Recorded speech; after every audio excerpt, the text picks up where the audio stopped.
ஐயனார் துணை சிறைகளில் அடுத்து வர எபிசோடில் எவ்வளோ சொல்லியும் கேட்காம எல்லாரையுமே அரெஸ்ட் பண்ணி கூட்டிகிட்டு போயிடுறாங்க. நிலா இருந்துட்டு அவங்களுக்காக எவ்வளவோ கெஞ்ச கேட்குறாங்க. சார், இவர் தான் சார் என்னை கிண்டல் பண்ணி பேசிகிட்டு இருந்தாங்க. 4-5 பேர் நின்று என்கிட்ட அப்படி பேசினதுனால என்னால் தாங்கிக்க முடியல. அதனால தான் இவங்க வீட்டில் இருக்கிறவங்க கிட்ட போய் சொன்னேன். அவங்க தான் அதனால் அடித்தாங்க. மற்றபடி தப்பு இவன் மேலே தான் அப்படின்னு சொல்லிட்டு வானத்தியோட அண்ணன் தான் எல்லா பிரச்சனைக்கும் காரணம் அப்படின்ற மாதிரி நிலா வந்து எவ்வளவோ எடுத்து சொல்கிறாங்க. ஆனால் போலீஸ் இருந்துட்டு இவங்க கவுன்சிலர் மூலமாக எங்கள் ஸ்டேஷனுக்கு வந்திருக்காங்க. நீ போய் உங்கள் அப்பா பெரிய ஆள் தானே, நீ போய் உங்கள் அப்பாவை கூட்டிட்டாமா அப்படின்ற மாதிரி வந்து சொல்லிடுறாங்க. இல்லை சார், எங்கள் அப்பாவுக்கும் எங்களுக்கும் செட் ஆகாது, நானும் அவரை கூட்டிகிட்டு வர மாட்டேன், நீங்கள் அவங்கள முதல்ல விடுங்க அப்படின்ற மாதிரி வந்து சொல்கிறாங்க. முதல்ல நீ போய் உங்கள் அப்பாவை வர சொல்லமா.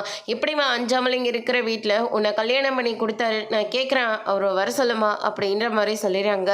சார், கல்யாணம் பண்ணிட்டு வர்றது ஒரு தப்பா? ஏன் அஞ்சாமலைங்க இருக்கிற வீட்டில் ஒரு பொண்ணு கல்யாணம் பண்ணிட்டு வரவே கூடாதா அப்படின்னு சொல்லிட்டு நிலா வந்து எவ்வளவோ சொல்கிறாங்க. ஆனால் போலீஸ் வந்து கேட்கவே மாட்டிக்கிறாங்க. அதுக்கு அடுத்ததாக வேறு வழி இல்லாமல் மனோகர்கிட்ட போயிட்டு நடந்த எல்லா விஷயத்தையும் வந்து சொல்கிறாங்க. ப்ளீஸ்ப்பா வந்து அவங்கள காப்பாற்றுங்க அப்படின்ற மாதிரி சொல்கிறாங்க. மனோகர் இருந்துட்டு அன்னைக்கு பெருசாக பேசிட்டு போனேன், இன்னைக்கு வந்து கெஞ்சிட்ருக்க அப்படின்னு சொல்லிட்டு நிலாவை ரொம்பவே அசிங்கப்படுத்துகிறாங்க. அதுக்கு அடுத்ததாக அவனை விட்டுட்டு இந்த வீட்டுக்கு நீ திரும்ப வரன்னு சொல்லு, அவங்கள எல்லாத்தையும் நான் விட சொல்கிறேன் அப்படின்ற மாதிரி சொல்கிறாங்க.